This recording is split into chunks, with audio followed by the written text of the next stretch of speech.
Kamu mungkin pernah dengar pas ada pencuri yang mau nentuin rumah targetnya. Mereka mulai dengan mengamati rumah itu. Artinya, mereka mengawasi pemiliknya, mencari tahu informasi rutinitasnya, dan menentukan waktu terbaik untuk memasuki rumah itu.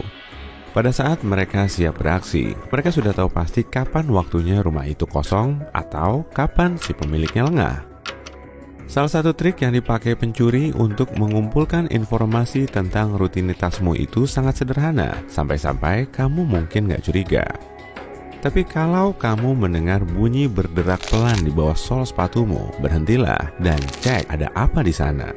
Kemungkinan besar kamu akan melihat biskuit remuk. Kalau benar, kamu wajib curiga ada yang gak beres. Masalahnya, ini adalah alat penjahat yang lumayan efektif untuk mengetahui apa kamu sudah pergi atau kapan tepatnya kamu pulang pada malam hari. Biskuit adalah objek yang tidak mencurigakan, dan orang biasanya nggak terlalu memikirkannya meski mereka menyadari keberadaannya. Kamu tiba di rumah, menginjak biskuit, membuatnya hancur, dan secara otomatis mengungkapkan rahasiamu kepada si pencuri. Mereka tahu 100% di rumahmu ada orang atau tidak dan bisa mengetahui jadwalmu. Bahkan bisa lebih bahaya lagi kalau kamu lama nggak di rumah. Biskuit di bawah keset tetap utuh dan si penjahat tahu rumahmu sasaran empuk untuk dibobol. Jadi, kalau kamu nemu camilan di bawah keset, ingat, itu adalah pertanda buruk. Ada yang mengincar rumahmu dan mengawasinya. Segeralah lapor polisi atau ambil langkah keamanan. Taktik biskuit tadi cuma salah satu dari banyak trik yang dipakai pencuri. Satu lagi hal yang bisa menjadi pertanda dirimu sedang diawasi adalah kerikil putih yang ditinggalkan di dekat rumah atau di jalan masuk mobil. Artinya, ada penjahat yang sudah mengunjungi rumahmu dan menandainya sebagai layak dibobol. Alasan lain yang membuat si pencuri meninggalkan kerikil adalah untuk menunjukkan bahwa rumahmu kosong sepanjang siang. Nah, kalau kamu sedang berjalan di dekat rumah dan melihat USB di tepi jalan atau dinding, jangan bingung. Kemungkinan besar kamu menemukan dead drop. Meski namanya seru, ini adalah karya seni global yang terinspirasi dari trik dunia mata-mata dan spionase. Orang-orang yang tahu soal ini akan dengan senang hati mengenakan mantel hitam dan kacamata hitam mereka untuk bertukar informasi rahasia dengan orang lain. Pasalnya, beberapa dekade lalu, mata-mata punya cara sendiri untuk bertukar informasi rahasia. Ada juga live drop, yaitu saat mata-mata bertemu secara langsung. Tapi ini biasanya sangat berbahaya. Jadi, sistem dead drop diciptakan. Dalam hal ini, batu bata longgar di dinding gang mungkin menyembunyikan dokumen penting yang harus diambil nanti.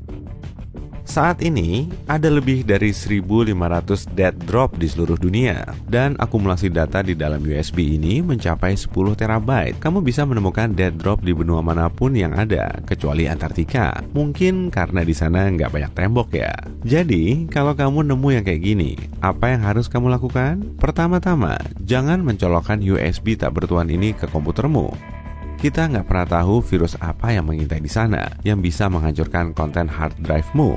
Risikonya tinggi, jadi sebaiknya jangan macam-macam deh.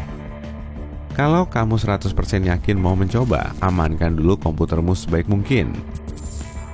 Kedua, kamu nggak akan bisa menebak informasi apa yang menunggumu di USB itu. Siapapun bisa mengunduh video, foto, atau file teks, dan ini saja sudah menyebabkan banyak masalah.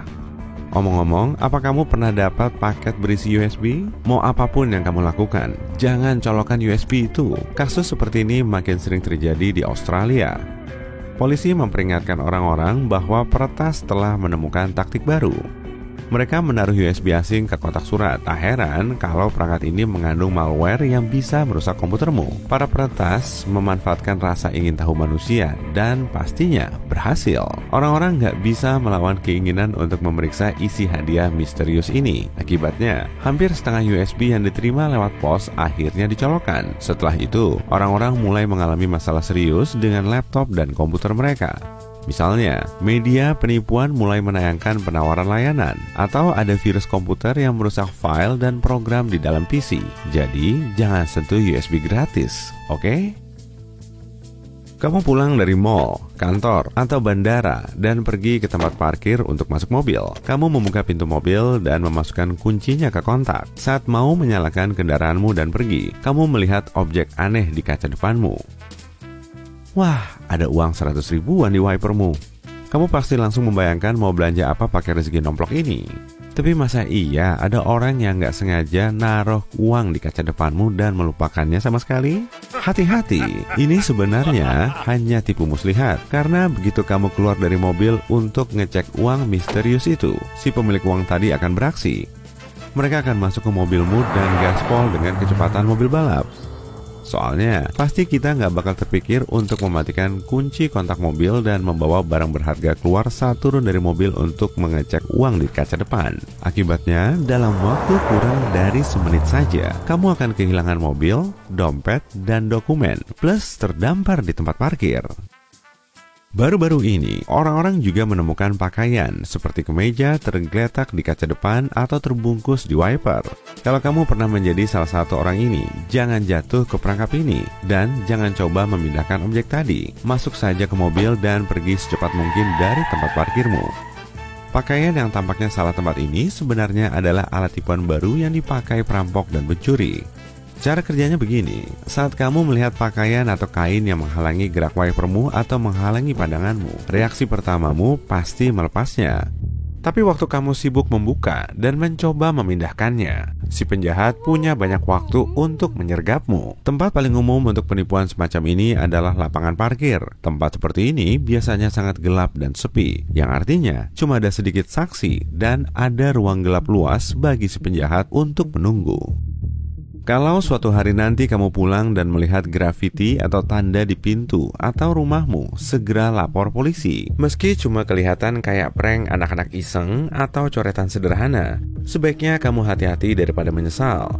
Karena pencuri memakai tanda tertentu untuk memberitahu penjahat lain tentang rumahmu. Misalnya, ada tanda yang menyerupai angka Romawi 2, yang artinya pemilik rumah ini kaya. Jadi, tempat itu adalah target yang bagus. Di sisi lain, lingkaran yang digaris memberitahu pencuri lain bahwa tidak ada barang berharga yang bisa diambil dari rumah ini. Jadi pengen menandai rumahmu sendiri pakai tanda ini kan? Nah, persegi panjang horizontal yang dibagi menjadi 4 bagian berarti tempat ini punya anjing penjaga yang besar dan agresif. Segitiga yang dibagi 2 dengan garis vertikal memberitahu penjahat untuk membobol tempat ini cuma saat tengah malam. Sementara segitiga terbalik menandakan rumah atau apartemen ini kosong setelah makan malam. Dan tanda yang mirip gabungan A dan K membuat sesama pencuri tahu bahwa rumah itu selalu penuh orang. Tahu nggak? Ada loh perkumpulan pencuri yang suka mencuri hidangan penutup bernama masih lapar nih. Hehe, nggak kok, aku bercanda. Ada trik baru yang dipakai pencuri mobil, dan trik ini menggunakan koin. Mereka menyelipkannya ke celah antara pintu dan pegangan pintu. Saat seorang pemilik mobil mengira sudah mengunci pintunya dengan remote, kendaraan tersebut sebenarnya masih terbuka. Koin tadi menghalangi kunci di salah satu pintu. Begitu pemiliknya berjalan menjauh dari mobil, si pencuri sama sekali tidak kesulitan membuka pintu mobilnya dan pergi. Ada satu trik lagi. Begitu ada pertemuan besar, pesta besar, atau bahkan hari yang ramai di mall, pencuri mobil membuat pengumuman bahwa mobil tertentu yang mereka pilih pastinya sedang menghalangi kendaraan mereka. Jadi mereka tidak bisa pulang. Begitu pemiliknya datang untuk memindahkan mobil, sekelompok pencuri mulai beraksi. Mereka mengira, dan untuk alasan yang jelas, bahwa orang tersebut membawa kunci mobilnya. Taruh kertas minyak di atas meja rata dan bersih. Lalu keluarin pasta gigimu ke atas kertas dengan ukuran yang sama. Kalau sudah, taburi soda kue. Setelah kering, masukin pasta gigimu ke dalam wadah atau botol yang mudah dibawa. Saat kamu perlu gosok gigi di alam liar, ambil aja satu gumpalnya. Lalu gunakan untuk gosok gigi seperti biasa.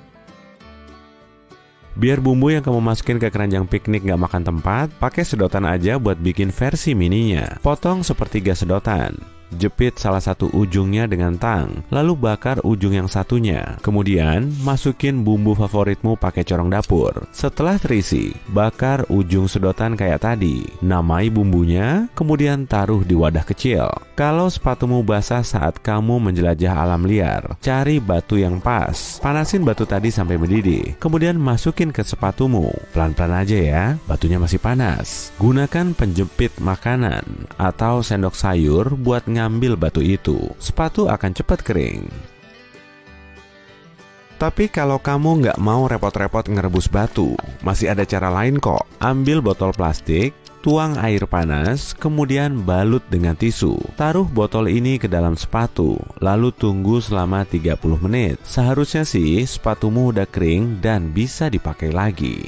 Kalau mau makan sup di alam liar, kamu bisa bikin sendok darurat dari botol plastik. Potong bagian bawah botol dengan pisau dan jangan lupa kasih gagang yang gampang dipegang. Bawang putih dan bawang merah bisa gampang dikupas dengan tutup botol besi. Masih soal tutup botol besi nih. Untuk membukanya, kamu bisa menggunakan cincin, sendok logam, atau botol lain. Saat pergi mancing, kamu lupa bawa pisau? Tenang, pakai wortel aja buat ngebersihin sisik ikan. Potong serong, kemudian pakai ujungnya buat ngerontokin sisiknya. Ikan tangkapanmu akan langsung bersih. Lubangi tutup botol plastik, lalu tutup sampai kencang. Sayat area di dekat leher botol, kemudian balik. Kalau sudah, taruh lap atau tisu di leher botol. Masukin arang, rumput, batu, dan terakhir air keruh ke dalam filter ini. Kalau airnya sudah tersaring, kamu bisa merebus dan meminumnya saat perlu. Panasin sabun batang, kemudian masukin ke dalam suntikan. Masukin cairan sabun ini ke cetakan pil kosong, lalu tutup dengan aluminium foil. Sabun mini ini bisa kamu pakai untuk cuci tangan sewaktu-waktu.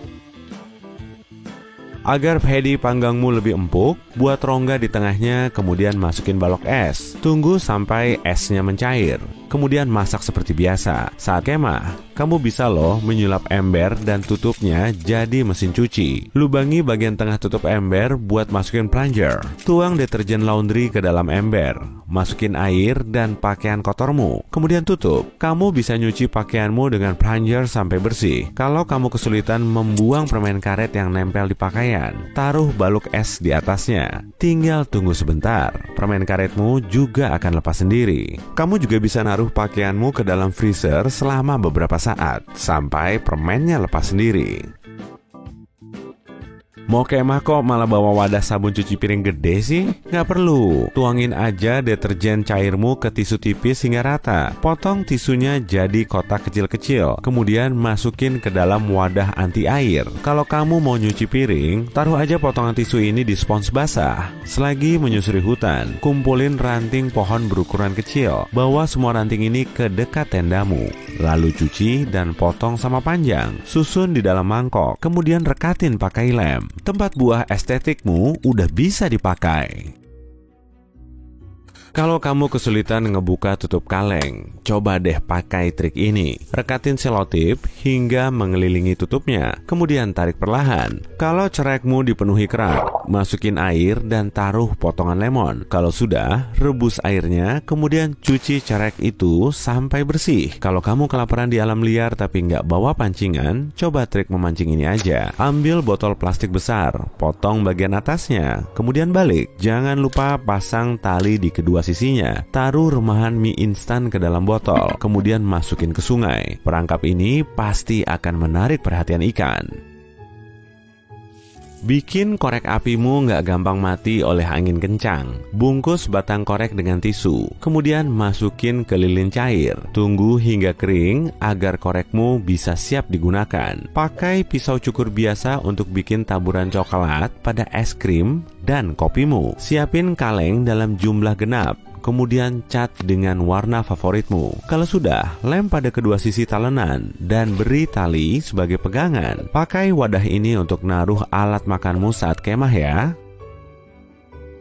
Nitrogen pada rambut bisa mendorong terbentuknya nutrien. Taruh rambut rontokmu ke dalam pot bunga setiap hari agar tanamanmu lebih kuat dan sehat. Masukin mie instan ke loyang pemanggang, lalu tambahin keju dan semua bumbu dari kemasan mie. Beri saus tomat dan topping lain seperti sosis atau jamur. Tambahin keju lagi, kemudian panggang sampai kejunya meleleh. Mie super lezat bikinanmu siap disantap. Mie instan juga bisa dipakai buat nyalain api loh.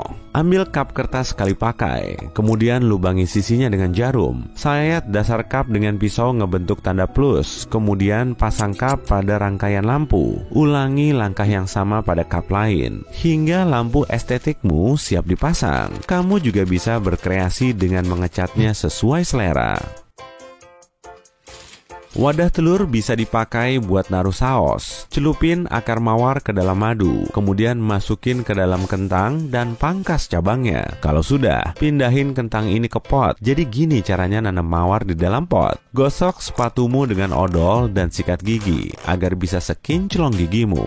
Gunakan hula hoop dan tirai kamar mandi untuk bikin kamar mandi dadakan di tengah hutan. Kaitkan tirai pada hula hoop, kemudian ikatkan pada batang pohon. Kamu juga bisa memakai trik ini untuk bikin ruang ganti sementara. Kalau kamu nggak mau bawa-bawa roll selotip saat hiking, pasang seperlunya ada pada korek. Kalau kamu butuh, tinggal potong aja. Praktis kan? Kalau kamu kesulitan mindahin sofa berat, taruh kulit pisang di bawah kakinya. Perabot itu akan langsung meluncur di lantai. Setelah dipakai, kotak makan biasanya dipenuhi lapisan minyak. Biar gampang ngebersihinnya, masukin deterjen ke kotak makanmu. Kemudian taruh kertas minyak. Setelah itu, masukin air, tutup kotaknya, dan kocok-kocok. Terakhir, bilas dengan air. Kotak makanmu akan langsung bersih. Saat kamu perlu pakai sendal jepit, tapi cuma ada 2 botol soda. Gepengin botolnya, kemudian masukin kakimu ke bagian bawah label. Sandal daruratmu siap digunakan. Kamu bisa memakai kaleng untuk bikin tempat lilin atau tungku minimu. Lubangi kalengnya ngebentuk kotak, kemudian lepas potongannya, kemudian masukin lilinnya. Kalau kamu mau masak dengan alat ini, masukin aja ranting kecil ke dalam lubang, kemudian nyalain apinya. Taruh alat masakmu di atas kaleng, dan jangan lupa tambahin rantingnya sampai makananmu matang. Taruh daun kering di bawah sweater biar kamu tetap hangat. Untuk bikin korek api yang nyalanya lebih besar, susun 5 batang korek, kemudian ikat dengan benang. Celupin batang korek ini ke lilin cair. Tunggu sampai lilinnya kering. Kemudian masukin ke dalam wadahnya. Kalau resleting ransel musret dan sulit ditarik, coba deh pakai bantuan lilin. Kemudian gosokin di sepanjang resleting. Kalau kamu jatuh dari tempat yang sangat tinggi, coba tiru posisi penerjun payung. Kepala dan dadamu harus menghadap ke bawah. Rentangkan lengan dan kaki, lalu tekuk pada sudut 90 derajat. Kalau memungkinkan, pilih tempat untuk mendarat. Semak-semak atau tumpukan jerami bisa menjadi landasanmu saat jatuh. Permukaan air hanya aman kalau kamu jatuh dari ketinggian tidak lebih dari 45 meter. Sebelum mendarat, coba posisikan tubuh secara vertikal. Ingat, lebih baik jatuh telungkup daripada telentang. Lindungi kepala dan leher dengan lengan terkunci. Sebenarnya, semua ini nggak 100% bisa menyelamatkanmu, tapi setidaknya kamu sudah berusaha sebelum namamu dijadikan nama kawah tempat kamu jatuh. Nah, kalau kamu jatuh dari tebing, usahakan buat proses jatuhmu dalam beberapa bagian. Semakin pendek, semakin baik. Tiap kamu membentur sesuatu, sebagian dampak jatuh bisa teredam. Dengan begini, peluangmu untuk bertahan hidup akan lebih tinggi. Coba pegang benda kukuh pada saat kamu jatuh, misalnya semak atau batu. Itu akan memelankan laju jatuhmu. Kalau kamu melihat kayu atau papan, coba raih juga. Itu bisa membantu melunakkan jatuhmu saat mencapai tanah. Yang terpenting, jangan membuat tubuhmu kaku. Ini bisa membahayakan organ dalammu. Lindungi kepala dan coba mendarat kaki lebih dulu dengan lutut sedikit menekuk. Sebenarnya, begitu kamu jatuh, seluruh tubuhmu akan sedikit menekuk. Tapi nggak ada salahnya berusaha kan? Kalau seandainya sebuah gedung runtuh saat kamu ada di dalamnya, dan kamu tertimbun di bawah tumpukan reruntuhan dan puing, cobalah sebisa mungkin jangan panik. Yap, tugas utamamu sekarang adalah lindungi organ pernapasan, dan buat suplai udara tetap ada selama mungkin. Kalau ada cukup ruang, lepas kemeja atau kaosmu dan ikat bagian bawahnya. Lalu bungkuskan kepalamu lewat lubang leher. Jadi, ikatannya ada di atas kepala. Ini bakal jadi tudung sementara yang akan melindungi wajahmu dari debu, pasir, dan puing-puing. Tudung ini juga akan memberimu sedikit oksigen saat kamu berusaha bangkit ke permukaan. Kalau kamu terjebak di dalam lift yang jatuh, berbaringlah telentang dan coba isi area dasar lift sebanyak mungkin. Lemak tubuh dan ototmu bisa dimanfaatkan, dan itu akan menyerap sebagian dampak jatuh. Kalau kamu tidak bisa berbaring, duduk saja di lantai. Itu tetap lebih baik daripada berdiri. Bokongmu akan bertindak seperti airbag di mobil. Tapi, apapun posisi yang kamu pilih, selalu lindungi kepalamu. Cara terbaik adalah letakkan satu lengan di depan wajah dan satu lagi di belakang leher. Kalau kamu tersesat di hutan, pertama-tama kamu harus mencari air. Periksa area dataran rendah. Kalau ada pergunungan, cari air di kaki tebing. Kalau kamu berhasil mendapatkan air hujan, jangan diamkan lama-lama di wadah. Airnya bisa tercemar. Perhatikan semut yang memanjat pohon. Mereka kemungkinan berjalan menuju sumber kelembapan di dalam pohon. Botol air bisa membantumu menyalakan api kalau kamu menaruhnya cukup lama di bawah sinar matahari langsung. Botol akan bertindak sebagai lensa dengan memusatkan panas di satu titik. Gunakan api dan asap untuk memberi sinyal pertolongan.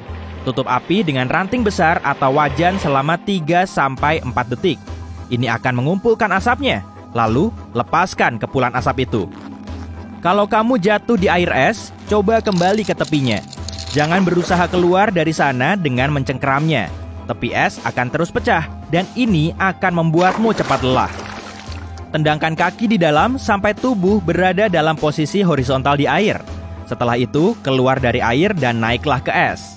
Begitu berhasil, jangan berdiri ya. Usahakan bobotmu menyebar rata di area yang lebih luas. Dengan begitu, es tidak akan mudah retak. Kamu bisa menyeret tubuh ke darat dari sana. Kalau kamu mengalami kram otot saat berenang, coba berbaring telentang dan mengapung seperti ini. Pijat bagian bawah kaki atau bagian tungkai yang terasa tegang. Kalau bagian betismu yang kram, tekuk lutut, lalu tarik ke arah dada. Kamu harus tetap mengapung telentang. Coba redakan kram dengan menarik jari kaki ke atas. Kalau kamu terjebak kebakaran di dalam gedung, tetaplah menunduk dan merangkak menuju pintu keluar terdekat. Asap biasanya naik ke langit-langit. Itu sebabnya meringkuk bisa mencegahmu menghirupnya. Kalau kamu punya kain atau sapu tangan, tutup mulutmu dengan itu. Itu akan bertindak seperti filter terhadap asap. Jatuhkan badan ke lantai dan berguling-gulinglah kalau bajumu terbakar. Kalau kamu punya pemadam api, targetkan ke bagian bawah api. Itu jauh lebih efektif. Dan ingat, kalau kamu memecahkan jendela, ini akan memperbanyak oksigen yang masuk dan akan membuat api makin besar. Berikut yang harus kamu lakukan agar tetap aman saat bencana alam. Kalau kamu melihat area mulai banjir saat berada di luar, lari dari arus, saluran air badai, atau sungai. Cobalah pergi ke tempat tinggi. Kalau kamu terjebak di rumah, pindah ke atap jika menurutmu itu cukup aman. Kalau ada tornado bergerak ke arahmu dan kamu tidak sempat lari, cari parit atau tempat rendah. Berbaringlah dan lindungi kepalamu dengan tangan atau baju. Kalau tornado terjadi saat kamu di dalam rumah dan kamu tidak punya ruang bawah tanah, sembunyi di batap.